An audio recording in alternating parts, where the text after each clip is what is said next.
Ever wondered what it takes to climb the sales ladder from an individual contributor and sales hire number one to C-suite?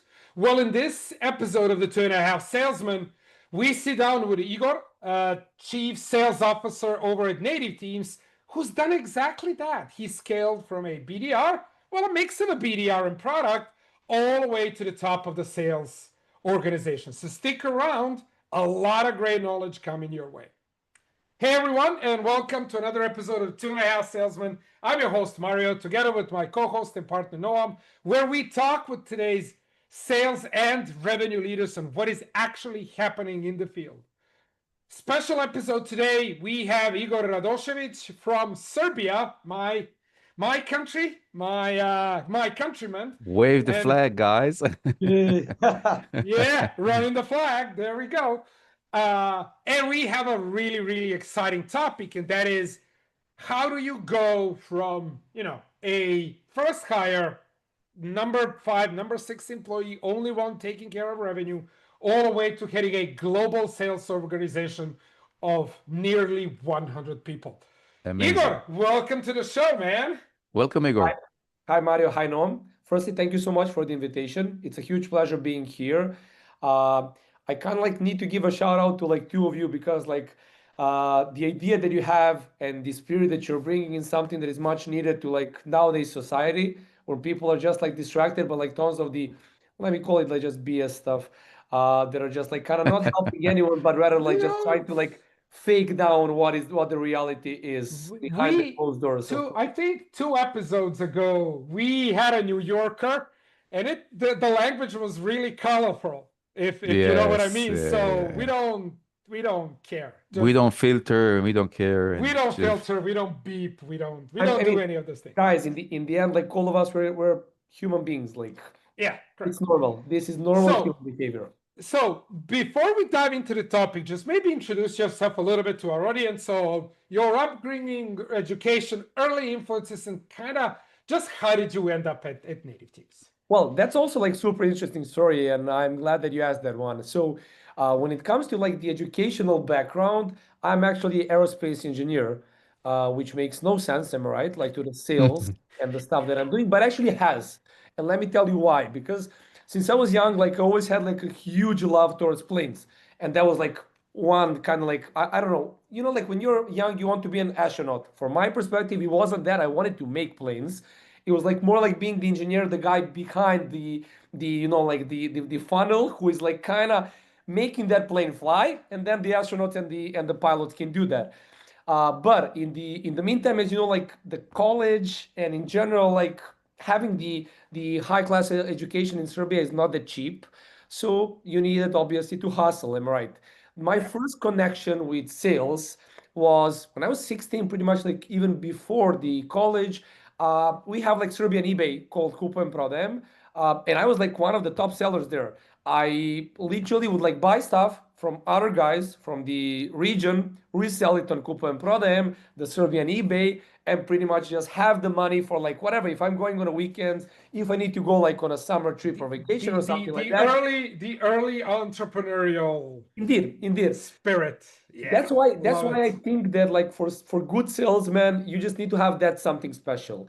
That's why neither one of us, we don't have education in the sales background, most of us, am I right? But the top guys, they can just sell. They just have. Well, that's a topic, and Norm and I debate this a lot. And by the way, Norm teaches sales at university. Well, he teaches entrepreneurship at university in Tel Aviv, but it's the internal debate whether or not salespeople are born or made. And then Noam and I, of course, disagree on this topic, but that's something that's a completely different. And also one additional thing, entrepreneurship is a bit wider topic than just sales, right? You have a couple of additional dots. Anyways, fast forward, I started my first job, real job, because I moved away from my parents was a Red Bull. I was the Red Bull marketeer for the whole Balkan region. I started doing that in my student days when I was 18, which was the affiliate sales. Because as you know, Red Bull doesn't have their direct sales. So it was kind of sharing and spreading the word about what Red Bull at that case was and is. Fast forward 5 years later, I was running and leading the whole Sail Musketeer Wings team for like again 5 countries in the Balkans. I think the main success that I made there was that I didn't want to go fully to the college and be that college guy. And additionally, I had like 1 semester of experience in Michigan and 1 semester of experience in Birmingham, which obviously expanded my mindset about what Yeah. really is sitting behind Serbia and kind of like the close ecosystem that we had, to be honest, Yeah. 10, 15 years ago. You, Mario, I agree. especially know how it is and No, how. I agree. I agree. It's we do. I always say we have phenomenal engineers, and I know Noam, you guys in Israel struggle with this, like having phenomenal engineers, right? Especially in cybersecurity and military Yeah. tech and fintech and all of that. But for the love of everything that's holy, no one knows how to sell these things. So Indeed. You can and then build. nothing happens if you don't sell it. Of course, you can build whatever you want. You can build a spaceship that we spoke about it, but if you don't have anyone to sell it, then like it's just Yep, sitting in the hangar. just gonna sit in on the parking lot. True. So after that, like it was 2019, am I right? And COVID kind of like started to appear like as something that shaped our world fully. As you know, my work in Red Bull was fully field work, which led obviously to the salary cutoffs. And that was like, I think, one of my biggest decisions that I made in my life. I just decided to quit my job and decided to start working as a freelancer.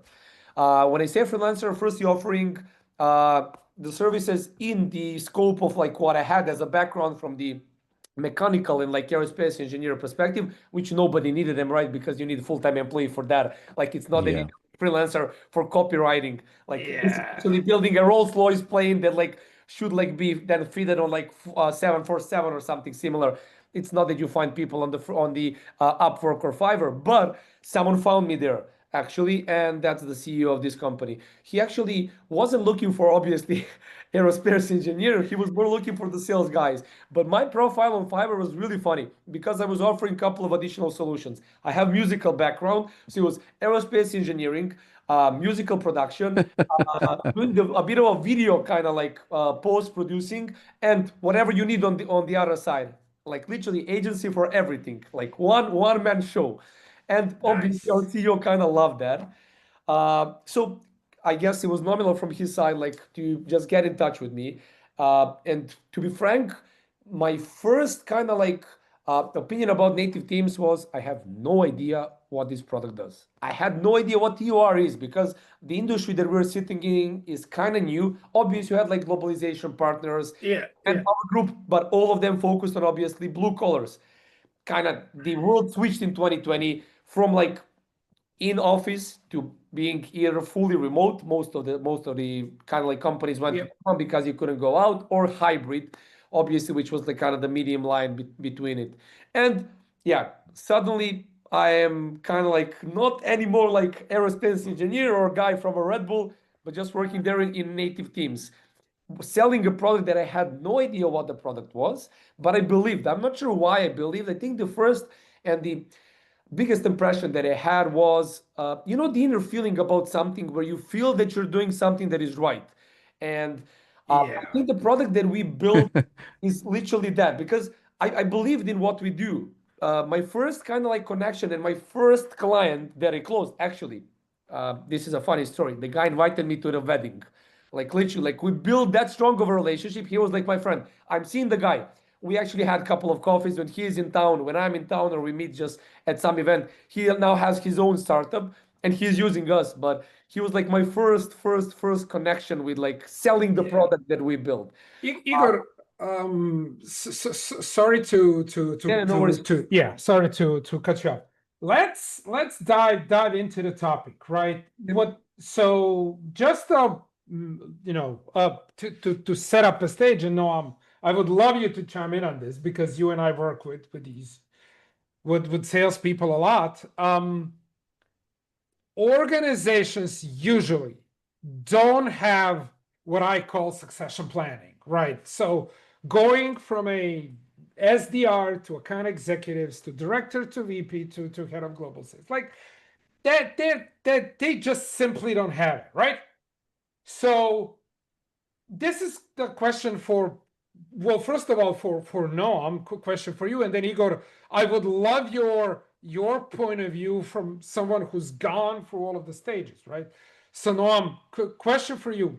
Yeah. What do you see as the biggest structural and systematic changes that this person needs to do in order for him to be successful and the company to be successful, right? Because, when you're BDR, you do this. Now account executive, you do this. Now VP sales, you do this. But it's also about responsibility and building different systems and processes. Yep. Okay. So as always, it's a tiny, not important question that you're asking. Not.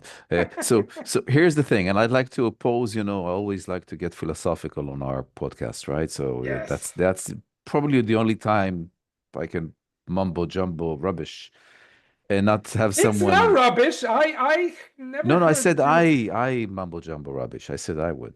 So All it's the only right. time I can mumbo jumbo, and then nobody will be angry with me, right? At least for now.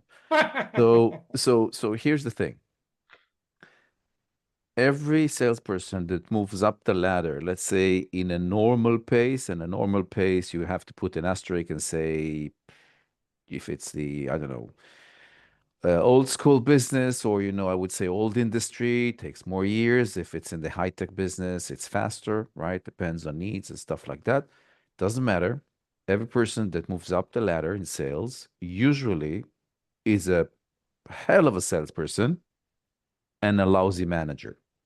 Yeah, let me start with that assumption. A hell of a salesperson. The Peter principle, right? Yeah.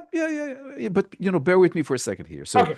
we're talking about someone that can sell, hassle, and then when we move up the ladder, there's and again, manager. I'm not only speaking about managing people, but managing accounts, managing relationship, managing yourself, leading yourself to do the right things, and so on and so. There's a lot of, I would say, blank areas where you're completely blind. You don't know what you don't know. Yeah. But every once in a while, I see someone that moves up the ladder as if it was, he was fired from a cannon. Boom. Pss.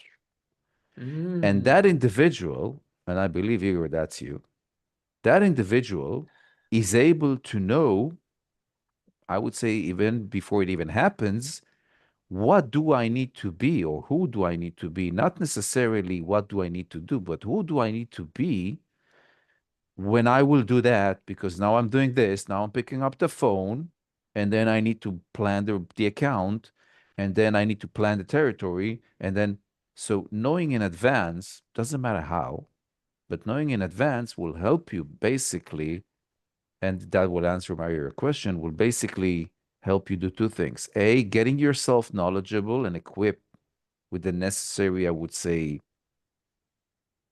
things. It could be knowledge.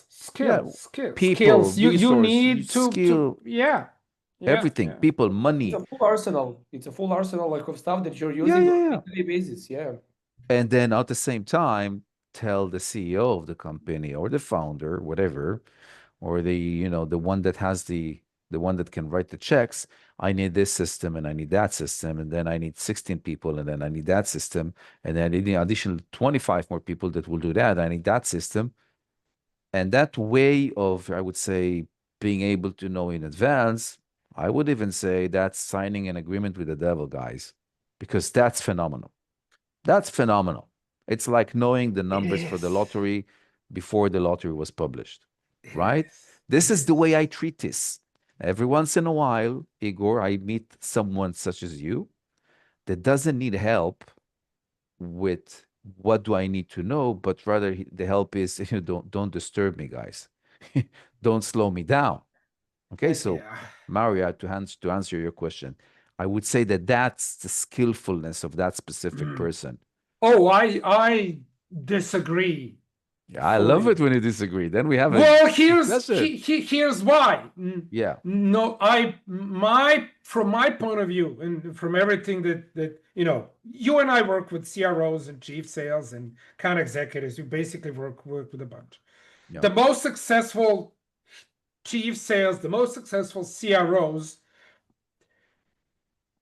take take the time to learn how to build different systems. Mario, I'll keep quiet. I got something. Yeah. Can I disagree with you on this one and just stop you for a second? I don't think like that they're building the system. I think the good CSO, good CRO is the one who can make things simpler.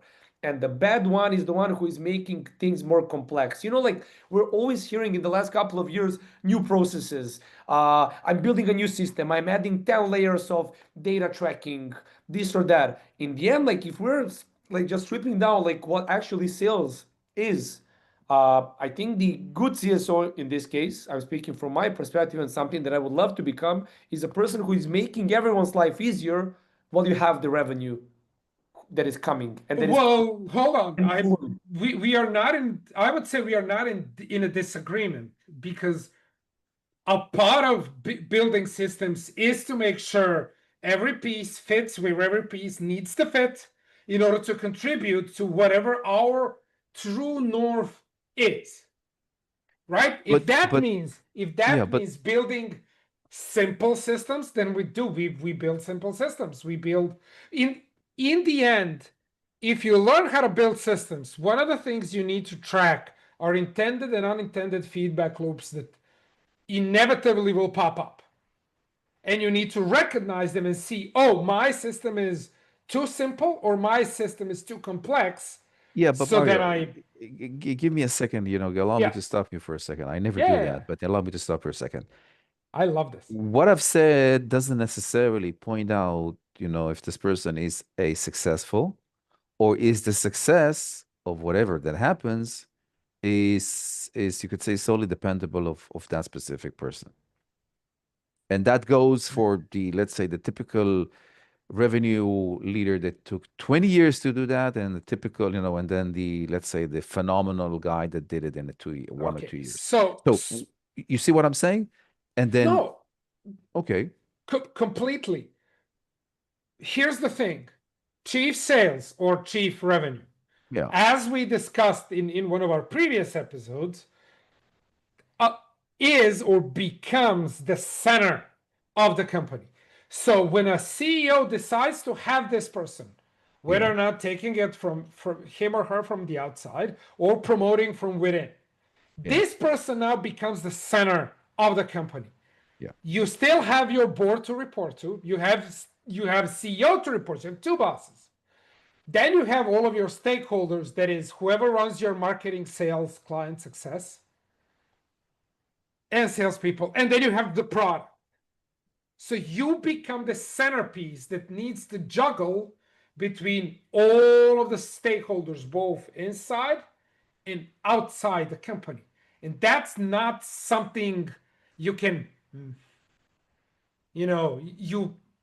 that's a blind spot for a lot of people. And that's why I say you have to learn these things. You have to know that you need to learn these things, how to do and how to run.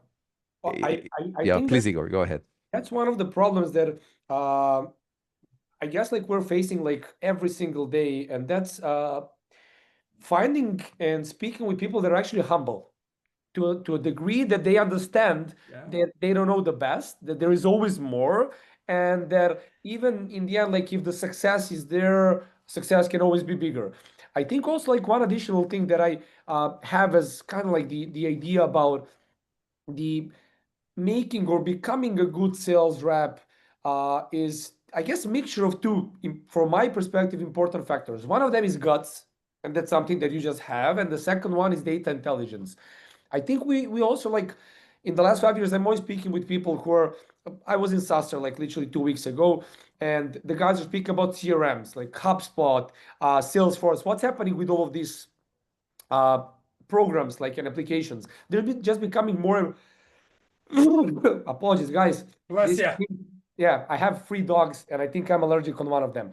Anyways, so the main issue, I think, is that we're making stuff, just empiling the data without actually bringing or obtaining any of the intelligence behind it. And I think that's most of the CROs, when they come, they're like, we don't have good forecasting, we don't have good data tracking, we're missing like additional layer of like tracking the deals, the progression, the percentages, how to improve them, how to lower down the churn rate, what's happening with the retention rate, LTV to CAC ratio, and so on and so on. But in the end, I think the main layer that everyone is missing is pretty much like all of the data points, they have some intelligence that is only strictly related to the metrics that you want to have there. And these metrics you will set up and you will track them because you think that this makes sense. And why I think this is important, because I think failure and success are the obviously normal and kind of like day-to-day kind of life of every single one of us. But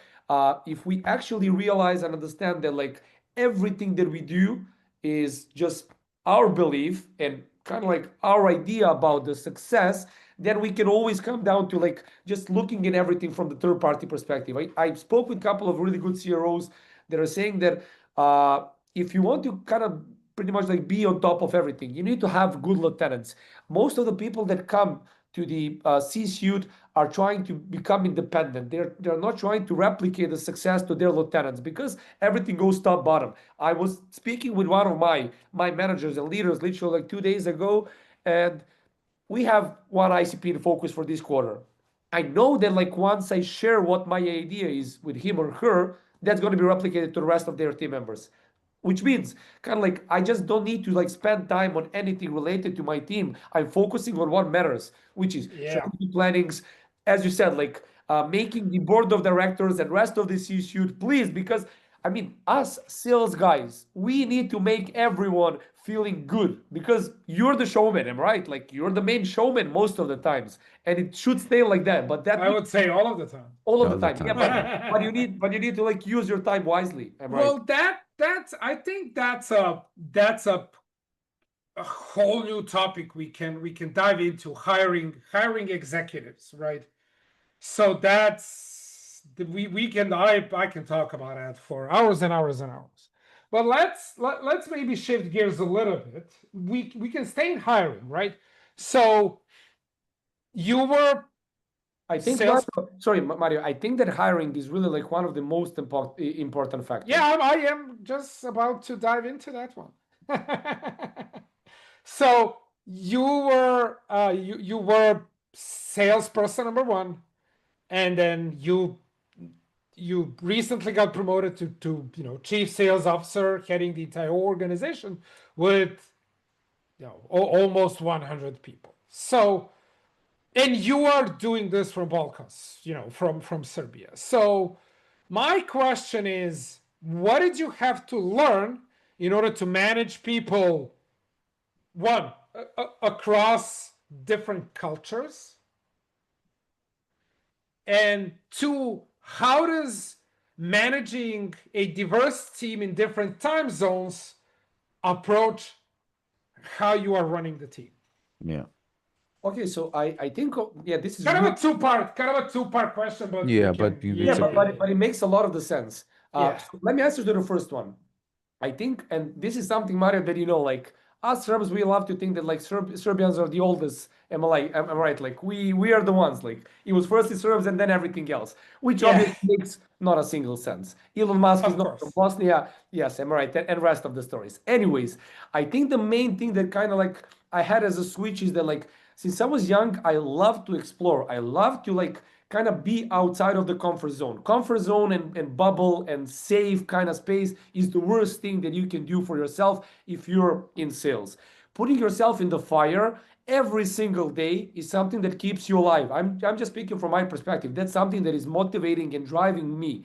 And that kind of is aligning to like this whole thing of like managing people from the other regions, other parts of the globe, because culturally they're different. And right, I have one leader who's sitting in Brazil, second one sitting in Philippines, third one is from Nigeria living in Europe, fourth one is India, fifth one is like in UK. So like it's pretty much people from the whole globe. Yeah, and it's we come across this when we work with big corporates, the international companies, and that is most of the times. And Noam, I would love your take on it, especially you you'll work a little bit more with these guys, especially the senior folk. No one loves to work with senior reps. I like junior ones. That's always kind of the topic whenever we come into an organization. Oh, Mario, just take those junior guys. I'll work with seniors. But it's right. You need to learn how to give feedback and how to work with a German. And then you need to know how to work with a person from UK. And then from a person that's immigrated to UK. And then from with a Spanish person who just between 1 and 3 p.m. he's on a siesta. He's gonna, he's gonna eat his lunch and then lie down and.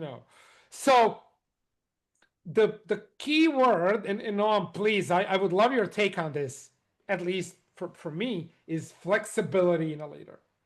Are you flexible enough to learn and to kind of soak in the beautiful differences of different nations and different cultures? Oh, I'll give you an answer from a completely different topic, right?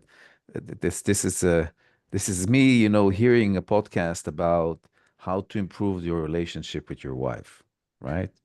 So I'm taking the answer, or partly the answer, from that podcast. And here we go, the expert. You watched the podcast on how to improve a relationship with your wife? I'm not going to answer that. I'm just going to say I took something. You're pleading the fifth. Yeah, I'm not going to admit that, not publicly. So here's the thing, and the guy simply said, and again, you can argue if he's right or wrong, right? I don't think but you could say there's the best practices, right? So the guy said something like, you gotta love the woman as a whole. You gotta love the parts when she's going crazy. You gotta love the part where she's soft. You gotta love the part where she's strict. You gotta love the parts where, the different, and you gotta love everything around it, even though she drives you crazy. Which means Now, be passionate about something. exactly. So, this is Igor now taking everything I said into 2 words, right? Be passionate. So, this is true. So here's the thing. I'm not sure if flexibility is the muscle you need to work on as you go up, or you go up the model, right? And be strategic about it. So being, let's say I'm trying to be flexible because I think flexibility will help me manage, global sales team. I think, when I'm old now, I can see it. It's not about being flexible. It's being strategically, okay, managing, strategically, I would say intentionally passionate about loving, managing this team. Then flexibility will be something I just do. I agree with you. Okay. So again, this is me just saying, sometimes, and Mario, we meet this day in and day out, right? We meet someone, this person managed a global sales team, and this person is completely wiped off. They're trashed, they're ruined. They're like, what the hell? I got a Zoom at 2 a.m. I got another Zoom for the APAC at 5 a.m. They're not sleeping enough. They're completely whacked off. And you could see that they're drained. They're like some vampire completely sucked all the life, fluid from their body. And I think they're not simply passionate about the job, but they're not passionate about creating something here. And I think, again, to answer your question, that is, and by the way, I think it also combines back to this passionate young man that is completely disregarding all the warning signals and all the people that says, don't do that, you need to go slow. True. And listen, it's like a rocket, sometimes the rocket, sometimes the rocket crashes, and sometimes the rocket comes back, and sometimes the rocket just blows up. But this is why I said, let's hope it's not gonna blow up. yeah, but you see what I mean? It has nothing to do with the success. Okay, look, it's the road, right? Well, it's always as we say, it's not the destination, it's the actual journey. So Igor, again, you went from BDR, account executives, director, VP sales, and now running a global team of almost 100 people. My question here, and then we can maybe wrap it up a little bit, is how does your view of what an A player is evolve? So how did it evolve during, you started in 2019, as you told us, now it's 2025, you're 6 years older, you have a little bit more gray hair. In a parts you thought you never will have gray hair. Noam and I speak from experience, as you can see.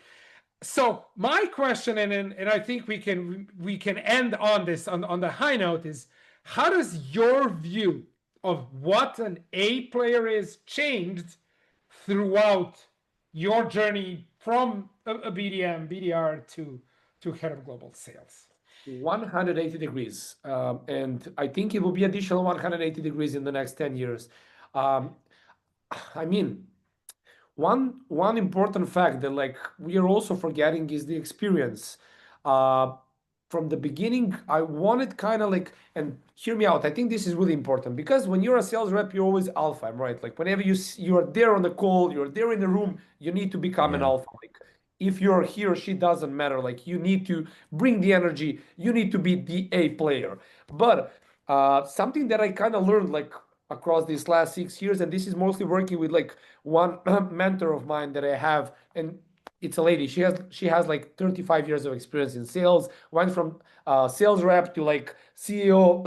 Has like 4 successful exits. Now sits in like 6 of a different boards and so on and so less. But she is what you say like the she wolf, literally. So what I learned from her is how to become a beta to a certain degree. And let me tell you why is this important. Because you as a sales rep, you need to be someone who understands also the day of a CEO, day of a CPO, day of a CEO, which means you need to be, as you said one thing, adaptable. I don't think it's adaptable. I think you just need to have a bit wider and not a tunnel vision idea of what I said flexible. I didn't say adaptable.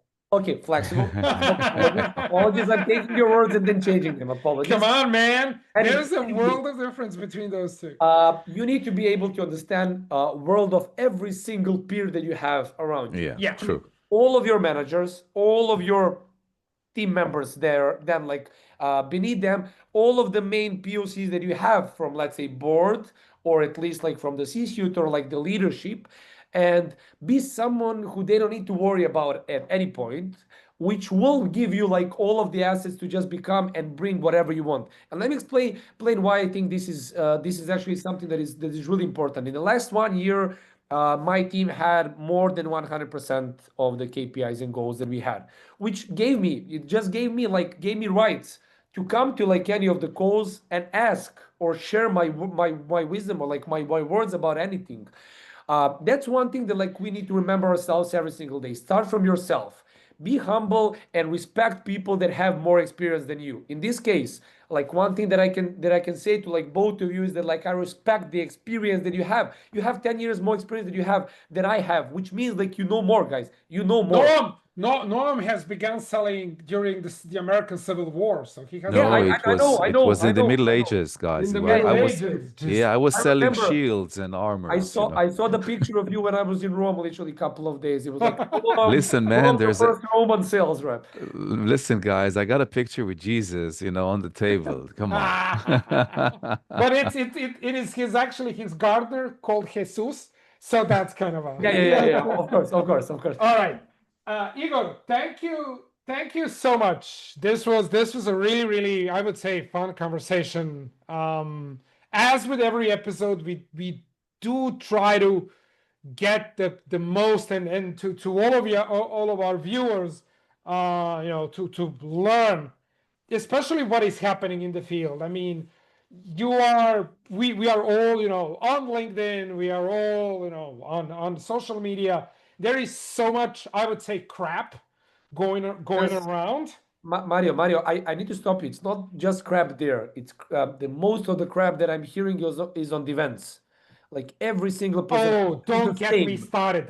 When I go, 66%. So when I go, organizers of when I go, just go, oh shit, Mario. Streamline, optimize, 3 times faster, 6 times more savings in your bank account, blah, blah, blah. I mean, guys, I think the just kind of like the nutshell of everything is firstly, believe in yourself. Secondly, be respectful towards the people that you have around you and use every single moment and situation to improve your skills, improve your set of Yeah. weapons that you have in the arsenal. And in the end, the time will show. Also, one important factor is nothing changed throughout the night. And obviously change Trust the the constant process. that we have, which is a bit of a cliche thing, but it's true, to be honest. Trust the process. My first ever boss, first ever CEO told me, whenever you are in a company, either learn as much as possible or make as much possible money, preferably both. But if there's Both. none of those two things, just get the fuck away. So, Igor, at the end of every podcast, we give our guest 30 seconds to plug something. So if you're hiring, if you have any initiatives that you would like to promote, we will give you 30 seconds. I will cut you off when the 30 seconds end. So you have 30 seconds to plug in, and then we will wrap it up. Okay. If I have only 30 seconds, then actually, yeah, this is a really good timing because you said hiring. So I'm currently actually looking because I did a bit of a house cleanup, which means that I have free slots in almost every single one of my sub teams. So whoever from your viewers and the guys that are following you is potentially up for working in the industry that we just mentioned, or at least finds whatever I said as interesting, feel free to shoot me a message on LinkedIn. Yeah. You can also leave my email there, and Yeah, we will leave all of the on the other side, I have five more seconds. If you need any kind of like advice or something else from myself, but better ask Noam and Mario. You can. No, that I was would that, that I would was say that you have a lot of answers there as well. Yeah. All right, everyone, thank you so much again for joining the 2.5 Salesmen. This was a conversation with Igor from Native Teams, Chief Sales Officer, almost 100 people in his team. Of course, I'm your host, Mario, my co-host and partner, Noam. And until next time, please go out and sell something. Pick up the phone, guys. Pick up the phone. Ciao.